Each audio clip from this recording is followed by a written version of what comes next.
Quand j'étais petit, je n'entendais qu'une seule histoire autour de moi. Un homme rencontre une femme, ils tombent amoureux, ils se marient, ils font des enfants, ils vivent heureux pendant le reste de leur vie. Je ne savais pas que la vraie vie était pleine d'histoires différentes dans lesquelles l'amour se manifeste dans des formes magiques et imprévisibles. Bienvenue dans la série audio Ma vie de licorne. Ma vie de licorne. Je m'appelle Lorenzo Ricciarelli et dans chaque épisode, je vous présenterai une licorne différente. Chaque licorne m'a raconté sa vie et comment Niel a réussi magiquement à créer son parcours en dehors du prévisible. Cet épisode s'intitule Ma vie de pute. Ma vie de pute. Et c'est l'histoire d'Owen racontée par lui-même.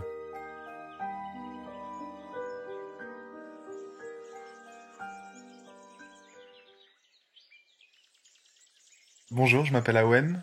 Certaines personnes m'appellent Osmose. J'ai 24 ans. Je suis né le 10 avril 1995 à Lorient, dans le Morbihan. Je suis pute, je suis nomade, je suis spirituel. Et je vais vous raconter mon histoire. Alors, moi, j'ai une mémoire qui est un peu limitée. Donc, au niveau de mon enfance, il n'y a pas grand-chose. Mais il y a des choses quand même. Je me rappelle de cette maison où on était en Bretagne. J'avais une grande sœur du côté de ma mère et deux grands frères du côté de mon père. On était dans une maison assez grande avec un grand jardin et un grand cerisier. Je me souviens du grand cerisier. Puis après, il y a mon petit frère qui est arrivé et ma petite sœur. J'ai l'impression d'être dans cette dernière génération qui a connu ce truc-là de quand tu vas voir tes amis, tu vas toquer aux portes. L'école était super cool. Il y avait des grands espaces, c'était vachement extérieur. Les profs étaient super cool, ils étaient super ouverts. Je me souviens que j'étais dans une classe de CP. Le matin, on le passait avec les CM1 et les CM2, donc les classes supérieures. Et je me souviens que je répondais à des trucs de CM1, CM2 en étant en CP. Genre, j'apprenais vite les poésies qu'ils apprenaient et tout. C'était... Ma mère est infirmière et mon père est infirmier aussi. Ma mère et mon père se sont très vite séparés. J'étais très jeune. C'était au moment du CM1, je crois. Ma mère est très très très émotionnelle et très très sensible. Et elle pétait un câble, genre elle explosait des assiettes par terre. Elle était en crise émotionnelle hyper intense. Et moi ça me touchait beaucoup. Parce que je suis très très émotionnel aussi, je tiens ça d'elle. Pendant qu'elle était enceinte de moi, on lui a dit que j'étais mort, à un moment. Donc en fait elle a cru que son bébé était mort à l'intérieur d'elle. Et en fait on lui a dit, oh non en fait il est vivant. Donc imagine la relation qu'une mère a avec son enfant quand elle a cru qu'il était mort. Tu vois, je suis né et il y a eu ce lien d'attachement excessif entre nous était clairement là. Donc voilà, après on était... mes relations avec mes frères et sœurs, on s'entendait pas bien. Moi et mon frère, on avait 1 an de différence. Et c'était la guerre, quoi. Enfin, on s'entendait vraiment pas bien, quoi. On était beaucoup dans une énergie de conflit. Je sais pas, on se disputait, quoi, pour des trucs cons de gosses, genre... Ah, c'est toi qui as fait les commandes, ou non, c'est à moi de choisir la chaîne, et puis il y avait des moments où c'était assez vénère, quoi. Je me souviens, je rentrais dans des colères et j'étais très énervé.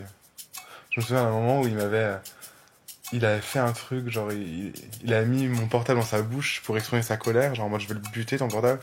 Et là j'étais hyper énervé, j'ai pris une chaise et je me suis stoppé juste avant et je me suis dit waouh. Enfin, je me suis pas dit ça parce que, enfin, maintenant quand je me dis ça, je me dis waouh, il y avait de la colère, quoi. Il y avait énormément de colère.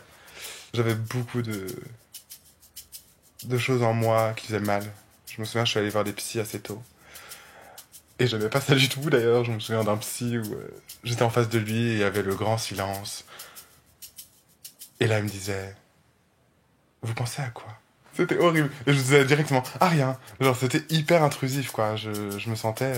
il entrait dans un truc où je voulais pas qu'il aille.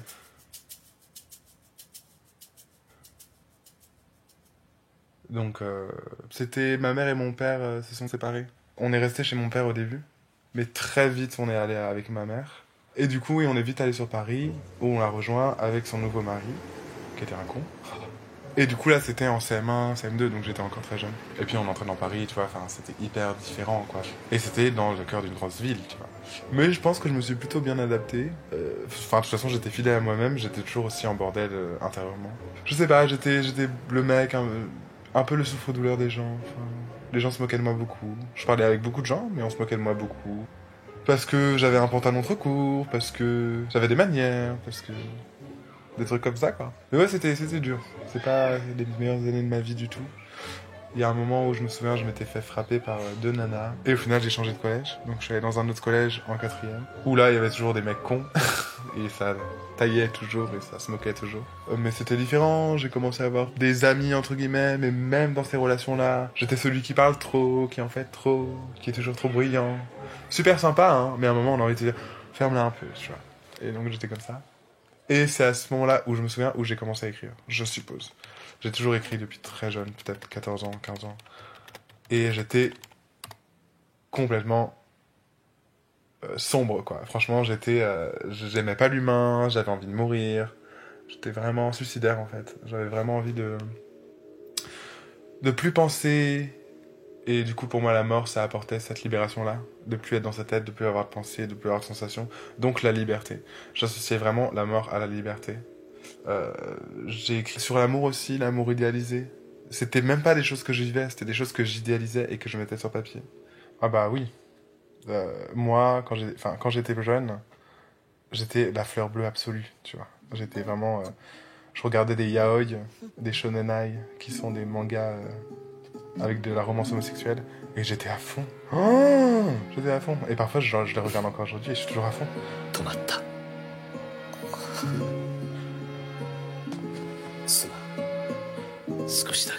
J'avais cette idée de totalement conditionné, totalement idéaliste de l'amour.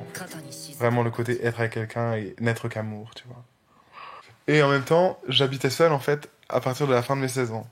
Parce que quand on était à Paris, ma mère avait quitté son mari à Paris. Elle a quitté parce que de toute façon c'était un connard. Et ensuite elle a trouvé quelqu'un d'autre. Et on habitait à Villejuif ensemble. Et c'était très compliqué. La vie avec ma mère, c'était très compliqué. En gros, on était tous les deux avec une sensibilité vraiment profonde et on avait des visions sur ma vie qui n'étaient pas la même du tout. Du coup, ça partait vraiment en couille. C'était très dur, enfin, l'amour entre nous était brisé. En tout cas, c'est l'impression que j'avais. Et à un moment, bah, elle m'avait renvoyé chez mon père, mais c'était pas possible, donc j'étais revenu. Et en fait, ce qu'elle a fait, c'est elle m'a payé 1 an d'appart, en fait. Elle a payé un appart pendant 1 an, pendant mes 16 ans.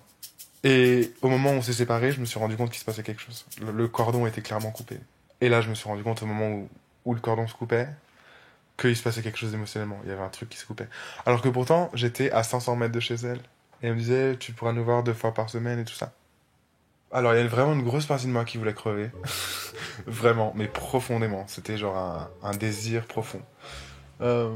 À ce moment-là, peut-être que je commençais à me dire que j'avais envie d'être libre et d'explorer le monde. Je me souviens qu'à mes 17 ans, je me suis dit, waouh, toutes les années qui passent, plus tu grandis et plus tu perds du temps pour explorer le monde. Et je me suis dit ça à 17 ans. Et je me suis dit, il faut que je me grouille. Et après, je me suis dit, on va se calmer. T'as 17 ans. T'as encore le temps. T'es jeune, en fait. J'avais déjà ce recul de, calme-toi, ça va. Genre, respire un coup. Et en fait, à 17 ans, ce qui s'est passé, c'est qu'en seconde, je bossais pas. J'étais dans l'abandon total du truc. Pour moi, j'étais déjà inconsciemment anarchiste. Et l'école ne me motivait pas. À partir de la 4e, de toute façon, ça a dégringolé. Je trouvais plus d'intérêt dans l'école. J'aimais pas le format du truc, j'aimais pas comment ça marchait. Du coup, j'étais pas motivé, du coup, je faisais rien. Je me souviens que j'avais eu genre des 0,5 en maths de moyenne parce que je mettais juste mon prénom.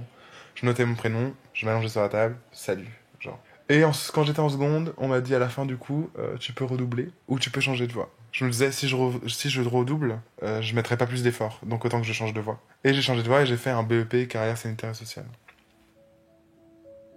Je tombais pas beaucoup amoureux.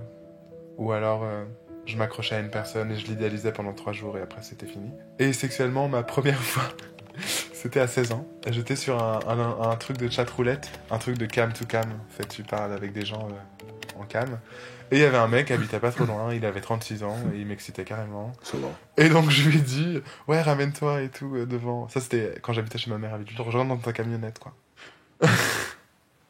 Il était en mode, t'es sûr, c'est ta première fois et tout, nanana, ça doit être bien, enfin... Je fais, non, ramène-toi. J'en pouvais plus, j'avais trop envie de lui. Et du coup, je suis sorti par la fenêtre, on était au rez-de-chaussée. Je dis à mon frère, oui, je vais voir des potes. Et je sors par la fenêtre, et puis je le rejoins dans sa camionnette, et puis on fait des préliminaires pour la première fois. Et c'était cool, c'était trop bien. Enfin, j'étais fait pour être pute, quoi. Tu vois, genre juste le premier mec, 36 ans, 20 ans de plus que moi, dans une camionnette. Genre, juste, il y a trop des petits trucs de... Ok, pute Destiny, I love it. En fait, dès très jeune, j'avais une vision des prostituées qui était ultra poétique. J'étais complètement inspiré par elle. Pour moi, elle représentait une force de sensualité, d'assumer, vraiment, et être là dans la rue, en tenue, devant tout le monde, c'était une force, mais que je trouvais hyper impressionnante. Et surtout, je sentais que ces personnes-là avaient du vécu. Et du coup, c'était vachement de l'idéalisation, de l'objectifisation, tu vois, de la fétichisation, de quelque chose que je ne connais pas, mais que je percevais comme ça. Et du coup, il y avait cette envie-là qui était là en moi, le travail du sexe, la prostitution, coucher pour de l'argent, c'était là. C'était là en moi très très jeune. Je pense que l'univers amène ce que tu vibres, et moi je pense que je le vibrais. Et donc, à la fin de mes 17 ans, je crois, j'ai eu un mec qui m'a proposé sur Grindr, une fois que j'ai commencé à baiser, à faire les préliminaires dans la camionnette. Le sexe était où, la porte était ouverte. J'ai découvert Grindr. Et il y a un mec qui m'a proposé de me payer 50 € pour qu'on se voit. Et du coup, je fais, tant mieux, parfait, c'est nickel, ça arrive. Et du coup, j'y suis allé. J'étais pas du tout, je suis pas passé par cette phase de oh là là, j'ai peur, c'est bizarre et tout, c'est glauque et tout. C'était juste une réponse logique à mon envie. Donc j'y suis allé. Et on a parlé, il était super sympa, il était super canon. Et puis il m'a dit à un moment, tu sais, je passe un super moment avec toi, donc on n'est pas obligé d'aller au lit, tu seras quand même payé et on peut continuer comme ça. Et moi je lui ai dit non, on va aller au lit mon gars, parce que j'avais grave envie de coucher avec lui. Et c'était trop bien. Et du coup c'était ma première expérience qui était parfaite en fait. Et puis après, du coup je le faisais de temps en temps, quand j'avais l'occasion. Mais je bossais aussi à la crèche, donc c'était pas financièrement un besoin à ce moment-là. Et du coup, ma mère travaillait en crèche à ce moment-là, et elle nous racontait souvent le soir ces histoires à la crèche. Et moi, c'est un monde apparemment qui me parlait bien. Et d'ailleurs, je me souviens, à un moment, une scène où on était à un mariage d'amis de mes parents, et on m'a laissé seul avec un bébé un moment, genre, pour m'en occuper. Et là, j'ai eu une révélation. Les gosses, quoi. Genre, j'ai vu le gosse, cette espèce de petit bout qui commence sa vie, qui est l'innocence pure, qui est la réaction pure à tout ce qui l'entoure, devant toi, et toi, t'es en mode... Trop beau, quoi. T'es dans une place de responsabilité, de prendre soin, et c'était vraiment magnifique. Et je pense que ça a été un point vraiment important dans mon choix de bosser ensuite avec les bébés. Et après, c'est à ce moment-là que j'ai fait mon année pour apprendre auxiliaire de puère. Et j'ai eu une bourse tous les mois, parce qu'ils cherchent beaucoup dans ce métier-là, donc ils m'ont payé genre 1400 € par mois, en échange d'un engagement de 3 ans à bosser pour eux. Et du coup, j'ai pu payer mon loyer tout seul. Et après, elle est partie à Nancy. Et mon père était resté à côté de Nantes. Et donc habiter tout seul m'a apporté une maturité énorme, en fait. Parce que tu te rends compte de plein de trucs. Et du coup, à 18 ans, j'ai commencé à bosser en crèche. Travailler avec des enfants, des bébés m'a apporté aussi une maturité énorme et un recul sur l'existence, en fait. Parce que tu t'occupes de personnes qui rentrent dans leur premier pas de vie. T'en as 20 autour de toi, qui sont émotionnellement hyper ouverts, qui sont très logiques aussi, et t'apprends et tu renoues avec ta propre enfance, parce que tu te dis waouh, là par exemple j'ai une responsabilité, ce que je vais lui apprendre là, ça va être la base de sa vérité et de sa façon de percevoir le monde, et il va même pas s'en rendre compte parce qu'il aura eu ses croyances très petit. Et après tu te dis ah, mais moi aussi j'ai été petit, donc moi aussi j'ai eu des croyances très profondes qui m'ont été inculquées et je m'en rends même pas compte, et ça influe sur ma perception du monde. Et c'est à ce moment-là que j'ai compris que je pouvais déconstruire. J'ai compris ce que c'était que la déconstruction à ce moment-là. Quand j'ai compris qu'il y avait une construction qui était profonde. J'ai pas beaucoup eu d'histoires amoureuses. Mes 2 premiers copains, entre guillemets, on est restés ensemble 1 semaine. Et je sais pourquoi avec le recul aujourd'hui. Parce que j'ai une relation à l'amour et à l'attachement et à la vulnérabilité qui est sous clé. Genre mon cœur est vraiment... Mais je le savais pas à l'époque. Ma première vraie relation, je pense, mon premier amour. Enfin... plus profond que ceux d'1 semaine. À l'âge de 18 ans, avec un mec avec qui on était totalement fusionnel en fait. J'avais un groupe d'amis et on commençait à former un groupe. On avait une petite clique qui s'appelait la CTA, les cybertepus anales, ou la clique des tepus anales, on n'est pas tous d'accord. Et ça se formait à ce moment-là et il disait oui, il faut trop que tu rencontres Alex et tout, nanana. Et puis Alex, de son côté, il était un petit peu en mode oh, encore un gay. Il avait un peu de mal avec les gays à ce moment-là, même s'il l'était, mais justement, ce côté regard sur la communauté qui donne pas une bonne image ou qui sont trop folles. Et du coup, on s'est rencontrés, c'était à Beaubourg, sur la place en face du centre Georges Pompidou. il arrivait, il se ramène, et puis il allait pas bien parce qu'il allait pas bien avec son mec. Et le soir même, je lui ai envoyé un message pour lui dire, écoute, je sais qu'on se connaît pas, mais si jamais t'as besoin de parler, tout ça, moi je peux être là pour toi. Et je pense que ça a été comme si j'ouvrais une porte, j'ouvrais une porte concrètement sur une amitié ou une relation, tout ça. Et le deuxième jour déjà, je me souviens, on était avec nos potes, et puis on allait à un coin où on allait tout le temps, et puis il me prend par la main pour m'entraîner. Genre on y va tous ensemble, quoi. Et du coup, moi j'ai eu beaucoup d'ambiguïté avec lui, parce que notre relation était très très proche et très très fusionnelle. Amour ou pas, notre relation était très profonde. Et puis il y a eu ce moment où on a pris de la drogue ensemble pour la première fois, c'était peut-être 1 an après notre rencontre. On était chez moi, et il y avait ma meilleure amie qui était là aussi, qui s'appelle Nadia. Du coup on était 3, mais Nadia elle dormait un petit peu sur le côté. Elle prenait pas de drogue avec nous, et nous on était totalement défoncés toute la nuit en train d'écouter les mêmes musiques en boucle. Et c'est à ce moment-là que j'avais envie de l'embrasser, qu'il le savait. Du coup il est venu me voir et il a dit oui, c'est bien parce que je suis ton meilleur ami, et il m'a embrassé. Et le lendemain c'était la première descente, et du coup il m'en voulait de l'avoir embrassé, ce que je trouvais assez ironique. Et il voulait clairement me faire comprendre qu'il avait besoin de moi en tant que meilleur ami et pas en tant que personne qui soit amoureux de lui. Et j'ai pris un petit peu de temps à trouver la paix dans ce rôle-là, mais je l'ai finalement trouvé. Donc c'était un peu compliqué au début parce que moi je sentais que je crois que j'étais amoureux. Je me souviens de dire à mes meilleurs potes, je crois que je suis amoureux. Et à un moment, j'ai trouvé ma place en paix dans le fait d'être son meilleur ami. Et c'était super cool. Et à ce moment-là, il est tombé amoureux de moi, je crois. Et on est sortis ensemble. Ça a duré 3 mois et demi. Comme je suis très empathique, c'était très dur parce que dès qu'il allait pas bien, j'allais pas bien et j'avais envie de me tirer une balle.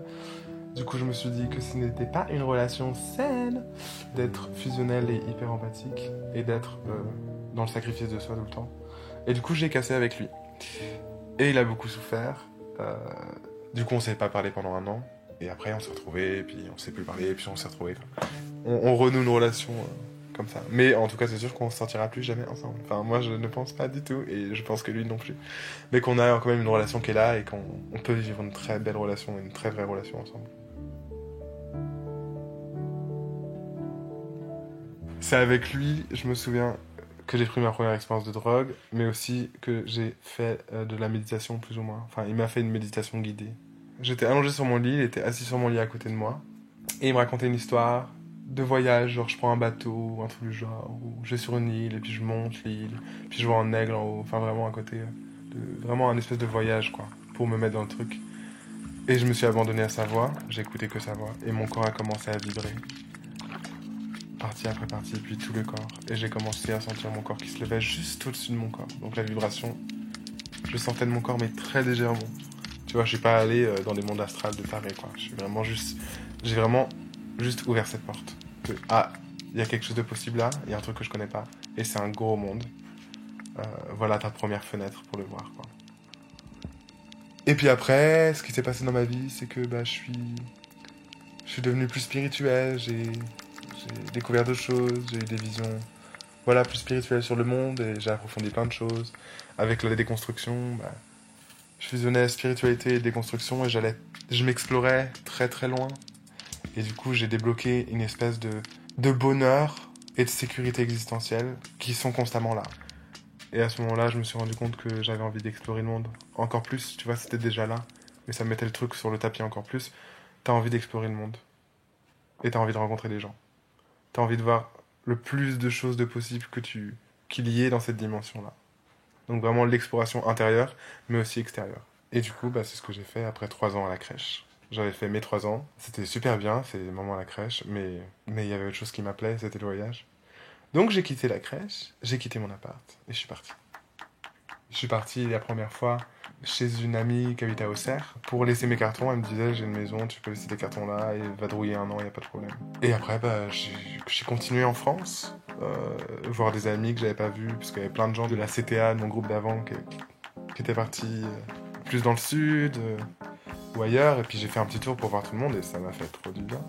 Et puis après, je suis allé plus loin un petit peu. Enfin, d'abord, je suis allé aussi voir des endroits que je connaissais pas en France. Genre Caen, j'y étais jamais allé, j'avais un ami là-bas, parfait. Après, je suis allé un peu en Belgique, à Bruxelles surtout.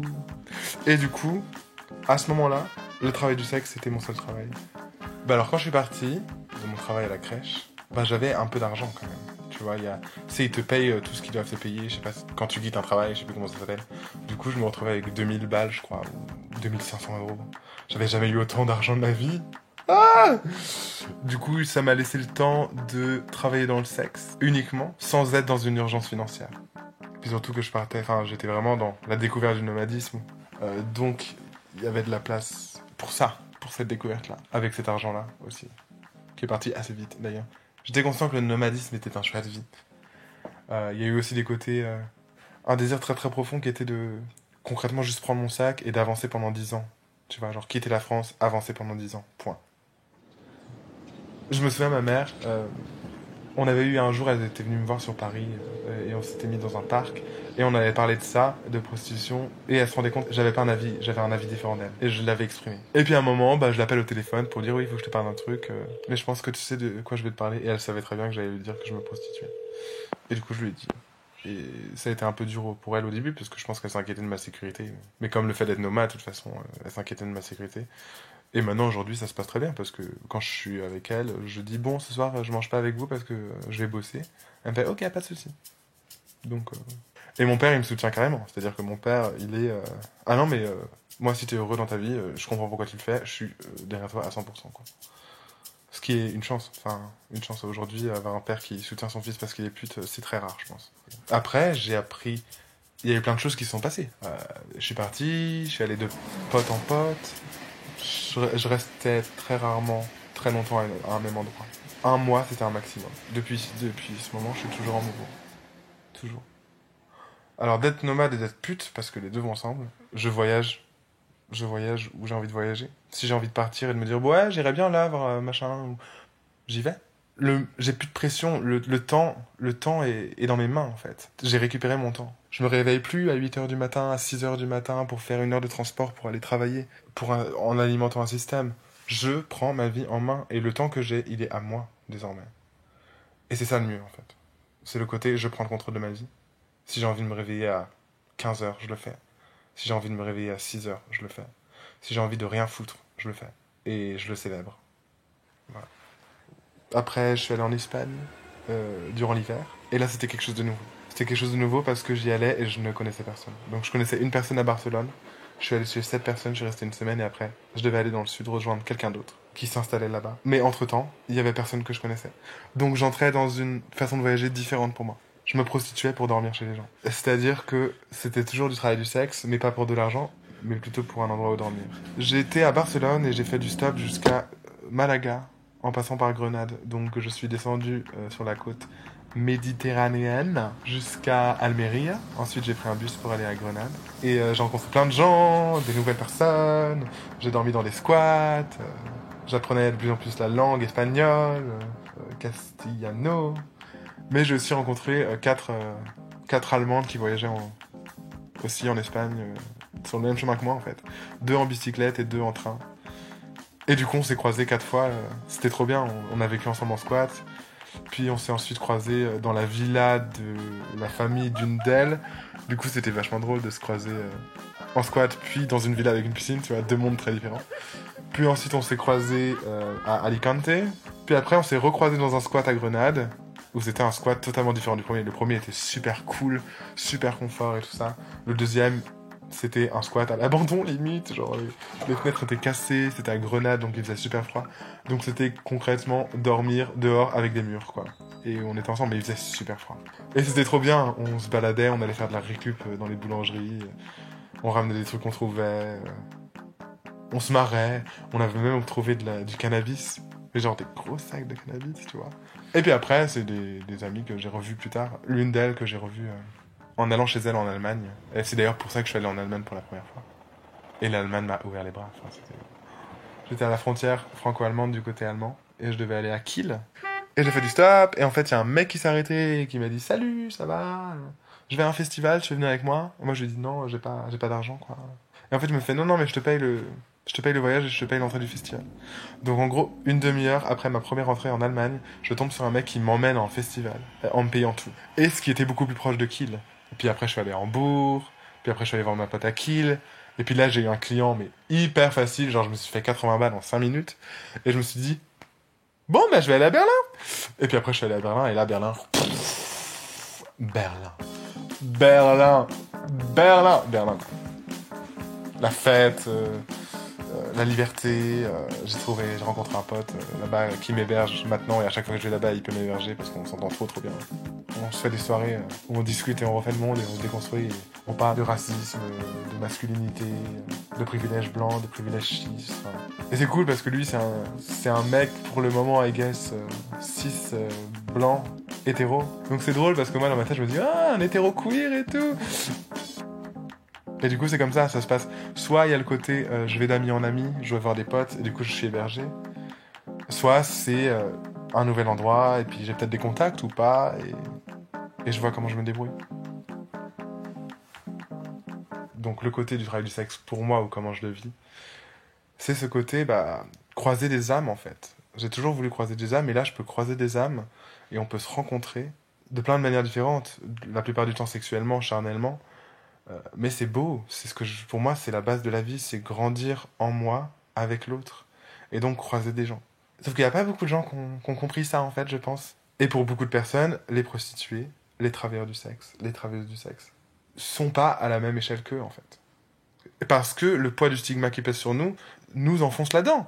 On sait pas ce qu'on fait, on est naïf, on est contrôlé, on est soumis, on est glauque, on fait ça pour acheter de la drogue, le sexe ça se vend pas, l'amour ça se vend pas, c'est dégueulasse, comment tu te sens, t'es pas trop sale, nanana, enfin, tous ces trucs-là. Enfin, de moins en moins, mais dans la conscience de beaucoup de personnes, être une pute c'est quelque chose de sale et de dégradant. Pour moi, le travail du sexe c'est quelque chose d'éthique et d'empouvoirant. Quand tu rencontres une personne, tu rencontres un univers, tu rencontres une perception du monde, et ça c'est grandir, en fait, l'échange. Et du coup, être pute, et me dire que je peux faire ça, en étant payé pour ça, c'est super beau. Et le côté spirituel, c'est ça, c'est le côté rencontre. Je sais qu'avec des clients, il y a de l'amour. Mais qu'est-ce que l'amour, en fait ? Il y a beaucoup de types d'amour pour moi, et pour moi, c'est de l'amour universel. C'est-à-dire aimer une personne juste parce qu'elle l'est, en fait. Juste parce que son existence est quelque chose de beau. Et donc, j'aime l'existence des gens. Et avec certains clients, ça se passe pas comme ça. Parce qu'il y a autre chose en jeu. Ça peut être que du cul, et ça peut être quelque chose d'autre. Il y a des gens avec qui il y a de l'amour. Je t'envoie de l'amour, et je prends soin de toi. Et inversement. Et on partage cet amour ensemble. Même si c'est que pour 1 heure. Même si c'est pas de l'amour de couple.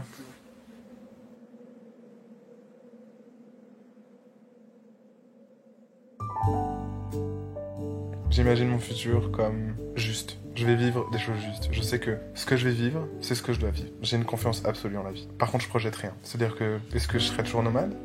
Est-ce que je serai toujours pute ? Est-ce que je serai fixé ? Est-ce que je serai en couple ? Est-ce que je serai en trouble ? Est-ce que je serai en relation polyamoureuse ? Est-ce que je serai seul ? J'en sais rien. Et je verrai, en fait.